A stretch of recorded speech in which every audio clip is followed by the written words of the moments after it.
Draciel Viper 2, Anime Release 85.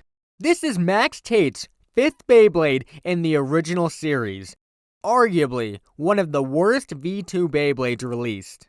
But first, my favorite comment from my History of Galleon video is from McChicken691. He says, "Galleon looks cooler than Rock Leone, and dude ain't a main character." I can't completely disagree.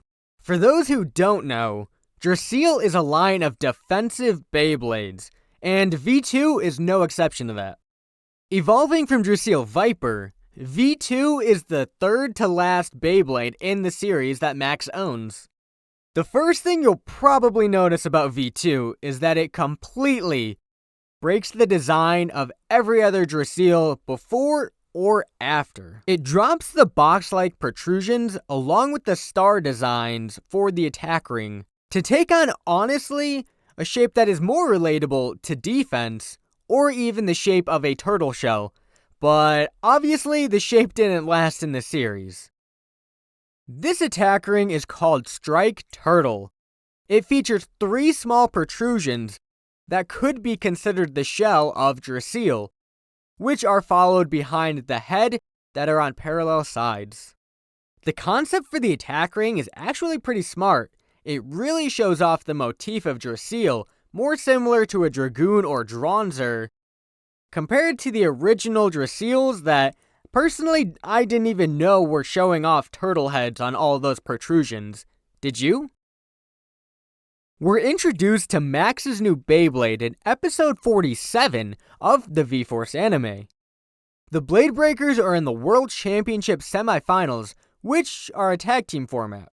The matchups are Tyson and Max versus King and Queen. Max is paired up battling against Queen. King and Queen are being coached by Dr. K, who was a subordinate of Dr. Zagart until she was fired. But she still has the goal of stealing the 4 sacred bit beasts from the Blade Breakers, so the tournament stakes definitely aren't small. Queen has a modified sub-attack ring on her Beyblade Gabriel that Dr. K designed, that we discover actually has the ability to shred Beyblades to nothing. Max has to overcome that fact and make sure his Beyblade doesn't turn into dust in the process. He ends up finding a counter-rotation strategy to have her own attack ring destroy Gabriel itself, and Max comes out the winner in the end. The attack ring on V2 isn't the only thing that stands out for this Beyblade. Moving to the weight disc, the stock combination uses 10 heavy, coming in at 16.16 grams.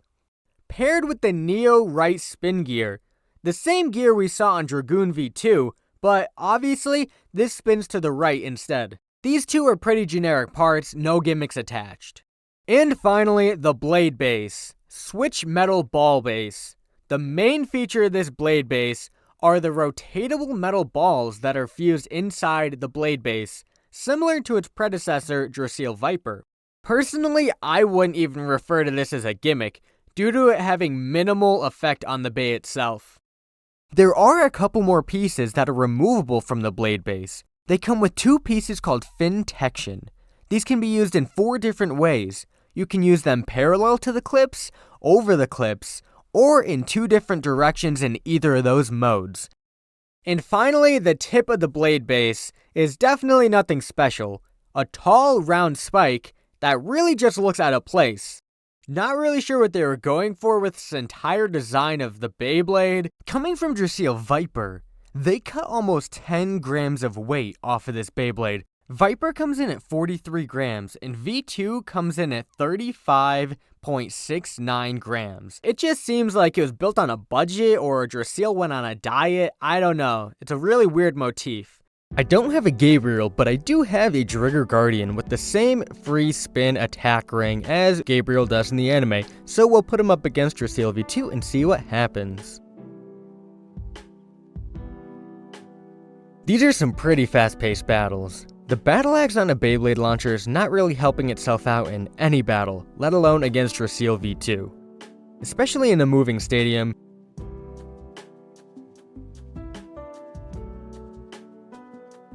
I'm putting Draciel up against another Beyblade after this to see how it performs against a normal Beyblade.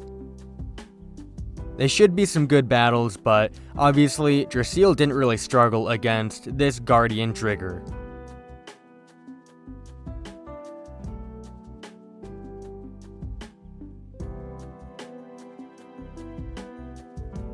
We're going to use Trigger V2, put stamina up against defense. This should be a good battle. Trigger V2 is a very solid stamina type, probably one of the best in Plastic Generation if I'm going to be honest. So this is a very good test to see how the defense type of Draciel V2 stands up against a very solid Beyblade. As you can see, 20-year-old stickers are flying off of Trigger V2. What a shame. This is my backup trigger, so not the end of the world, but 20-year-old adhesive just can't hang on, sad to say. That was an insane recoil off of Draciel, heading out of the third pocket for another point for Trigger. The recoil is a lot better for a defense type than I would have expected.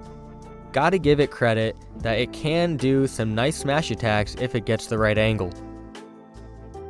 More stickers flying off of Trigger.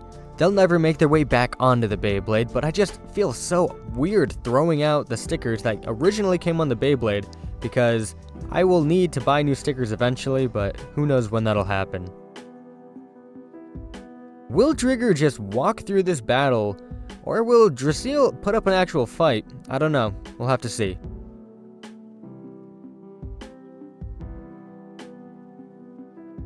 That was a close battle, but Draciel does get its first point. Can he bring it back? That is the real question that we need to know.